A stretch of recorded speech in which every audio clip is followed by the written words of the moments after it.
Tapi ada upaya dari aparat penegak hukum untuk menjadikan sumber ATM. Baik, makasih pimpinan Bapak Ibu anggota Komisi 3. Tentunya KUHP ini tinggal finalisasi aja. Pak, semua para narasumber, Pak Rektor Pancasila, Universitas Banten, dan juga dari Ketua Umum Notaris yang saya hormati. Assalamualaikum warahmatullahi wabarakatuh. Menarik masukan pada siang hari ini terkait masalah KUHP.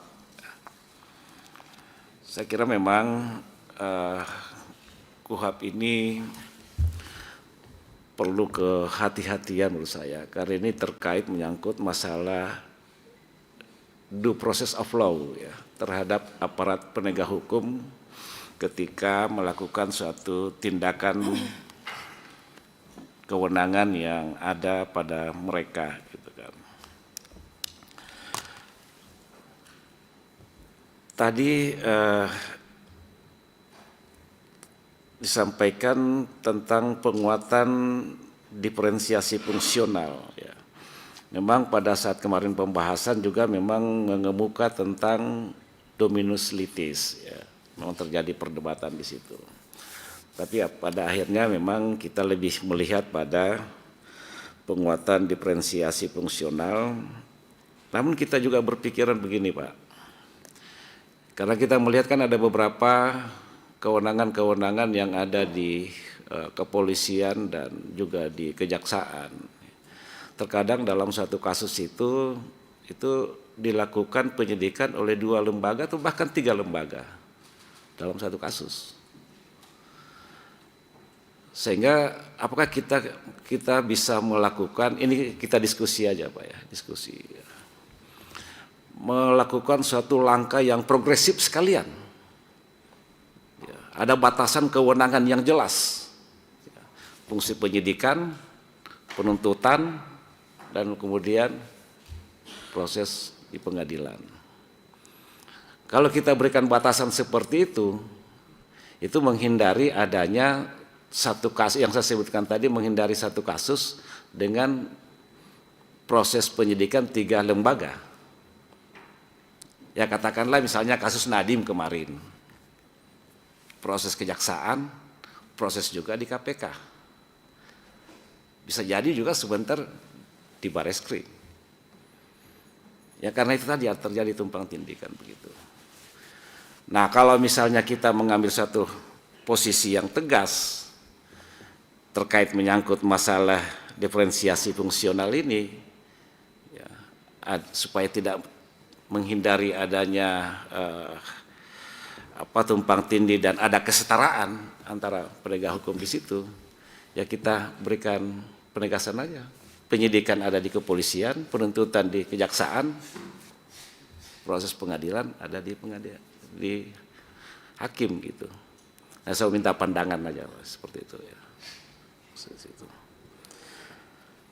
Lalu kemudian yang kedua, tadi dijelaskan ya, tentang adanya batasan antara penyelidikan dan penyidikan. Walaupun kita sadar betul ya bahwa proses penyelidikan itu non pro justisia, belum masuk dalam pro justisia. Artinya masih dalam tahap full bucket, masih dalam tahap proses lidik dan sebagainya, pengumpulan alat bukti. Tapi di sisi lain Pak, ini fakta terkadang di lapangan. Di sisi lain, terkadang itu sudah jelas kasusnya. Terkadang sudah jelas kasusnya. Tersangkanya pun sudah jelas. Tapi ada upaya dari aparat penegak hukum untuk menjadikan sumber ATM. Ya kan begitu. Kalau orang di praktisi biasa lihat ini. Ya udah kalau udah yuk store berapa udah kita diamkan dulu. Ganti pejabat buka lagi. Jadi tidak ada kejelasan. Tidak ada kejelasan terhadap satu kasus itu.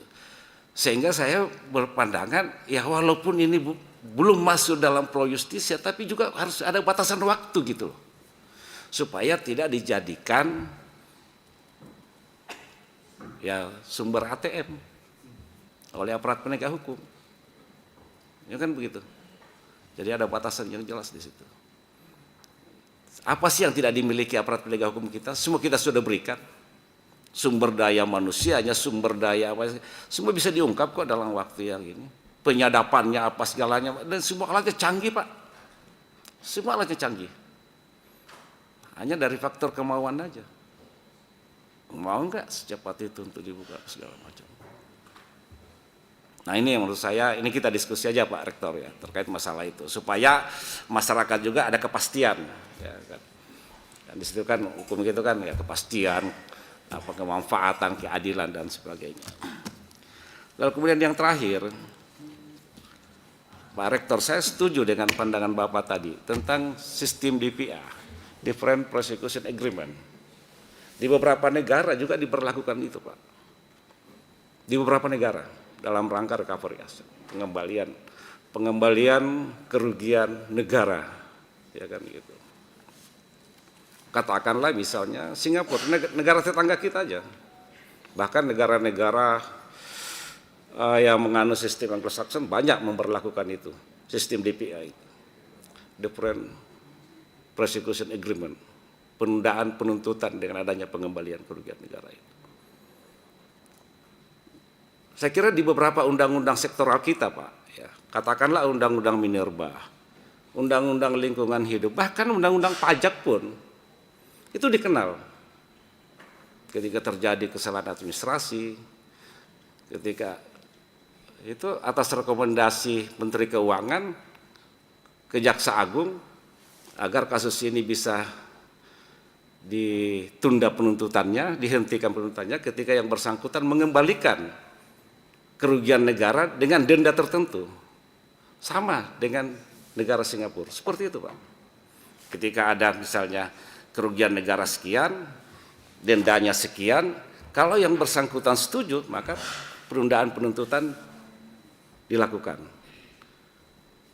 Nah, persoalannya kemudian, Pak Rektor, Undang-Undang Tipikor kita pasal 4. Ya kan di pasal 4 Undang-Undang Tindak Pidana Korupsi. Pengembalian kerugian negara, perekonomian negara tidak menghapuskan tindak pidana. Nah ini menurut saya juga perlu dilakukan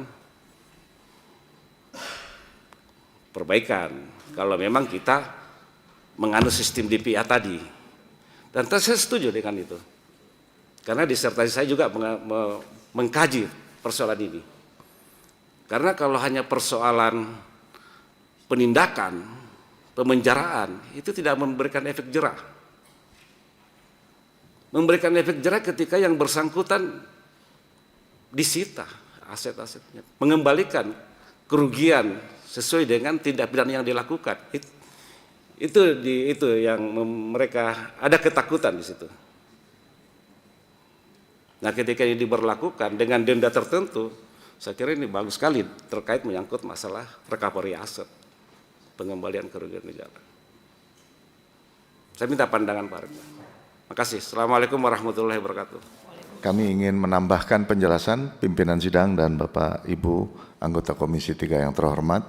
Selanjutnya secara detail akan disampaikan oleh Ketua Tim kami Bapak Profesor Agus Rono. Silakan Pak. Baik, terima kasih. Mohon izin pimpinan, saya melanjutkan apa yang disampaikan oleh Pak Rektor. Intinya dari 5 anggota Dewan yang mulia tadi dari sisi kanan ada 2, kemudian dari sisi kiri ada 3. Kebetulan ini ada sering diskusi dengan beliau, dengan Pak Rikwanto ketika beliau masih aktif dulu. Gitu. Nah, saya ingin menyampaikan pertama berkaitan dengan respon yang terakhir terkait dengan perlu didetailkan tentang KPI, ya baik dari aspek formil maupun aspek materialnya dalam setiap tahapan, baik itu penyelidikan, penyidikan, dan penuntutan dan seterusnya. Insya Allah nanti kami akan segera kami susulkan ya hasil kajian kami dari Universitas Pancasila dalam waktu segera. Nanti kami akan teknis akan kami sampaikan ke tim di Komisi 3, Sekretariat Komisi 3. Itu yang pertama. Yang kedua, kenapa kami sampaikan perlu dilakukan atau dibuat KPI tersebut, karena sebagaimana yang kami pahami dalam praktek, saya sering diminta dulu oleh Pak Rikwanto untuk memberikan keterangan-keterangan ahli. Saya sampaikan mesti harus clear betul bahwa goal dari penyelidikan itu adalah untuk memastikan suatu peristiwa hukum ini adalah peristiwa pidana atau bukan. Nah, tentu untuk mengkualifikasi ini peristiwa pidana atau bukan, tentu ada kualifikasi syarat-syarat yang tadi kami sampaikan dalam bentuk KPI tadi, aspek formilnya seperti apa, termasuk juga nanti jangka waktu Bapak. Jangka waktu kira-kira untuk tindak pidana apa saja yang bisa kita batasi waktunya. Untuk tindak pidana yang sulit pembuktiannya tentu perlu membutuhkan waktu yang cukup lama. Nah, ini kami nanti insya Allah dari kami akan kami sampaikan, termasuk juga soal masalah yang tadi disampaikan, sebenarnya sudah tidak perlu kita perdebatkan berkaitan dengan soal isu disfungsi diferensiasi fungsional. Kenapa demikian? Karena masing-masing baik itu penyidik maupun penuntut umum mempunyai kewenangan yang sangat berbeda. Dan dengan adanya KPI tadi, ini justru untuk menghindari terjadinya subjektivitas, kita batasi subjektivitas atau kewenangan yang dimiliki itu dengan objektivitas atau subjektivitas yang dapat diobjektivisir, kita demikian. Ukuran objektivisirnya adalah apa? Adalah KPI tadi dalam setiap tahapan tingkatan itu. Saya kira kalau ini nanti ada KPI-nya, apakah nanti dalam bentuk penjelasan ataukah untuk hal-hal yang teknis tertentu kemudian di breakdown lagi dalam peraturan teknis, apakah itu di kepolisian, apakah di penyidik yang lainnya, ataukah di kejaksaan dan seterusnya. Saya kira ini memang tentu di dalam normanya cukup di state saja mana-mana peraturan-peraturan teknis yang berkaitan dengan tadi KPI tadi itu yang harus dibuat dalam bentuk peraturan teknis berikutnya, atau yang memang sudah bisa kita buat indikator secara umum berkaitan dengan dua aspek tadi, aspek formil, aspek materialnya. Saya kira kalau itu bisa kita lakukan, insya Allah akan mengurangi setidaknya masyarakat yang tadinya galau dengan RUU KUHP. Saya kok yakin, saya husnudon ya, bahwa RUU KUHP yang sekarang ini lebih baik daripada KUHP yang Undang-Undang 881 ya. Kami juga mencermati itu semua. Yang berikutnya yang ingin kami respon juga berkaitan dengan soal yang tadi disampaikan terkait dengan bagaimana mengembalikan kerugian hasil tindak pidana. Kan tindak pidana ini korbannya kan bisa juga negara, bisa juga masyarakat. Artinya tentu ini memerlukan satu indikator yang clear betul. Kalau kemudian denda ini bisa kita berlakukan dan korporasi sudah mengembalikan berkaitan dengan tindak pidana yang dilakukan oleh korporasi, maka tentu ini bisa menjadi satu pertimbangan ya, yang memang saat ini terminologinya berdasarkan kajian-kajian teoritis yang ada itu adalah berkaitan dengan penundaan penuntutan. Nah, apakah kemudian ini dalam prakteknya nanti bisa dijadikan atau dikualifikasi sebagai alasan pemaaf? Nah, itu soal lain lagi, nanti barangkali itu bisa dijadikan sebagai satu. Tapi sementara ini yang paling memungkinkan adalah penundaan penuntutan berkaitan dengan ketika korporasi diterapkan mengenai hukum pidana denda tadi. Saya kira respon singkat kami karena waktunya sudah jam 12 kurang 15 menit, kami kembalikan kepada pimpinan. Terima kasih. Insya Allah kami di kampus mensupport untuk segera RUU ini bisa diundangkan. Nah, ya insya Allah kami support, dan kami Pak Pimpinan tadi kami sampaikan, Pak Rektor izin nanti mengenai kita akan susulkan hasil kajian kami terkait dengan KPI tadi. Terima kasih. Assalamualaikum warahmatullahi wabarakatuh. Terima kasih Rektor Universitas Pancasila. Silakan Rektor Universitas Banten Jaya.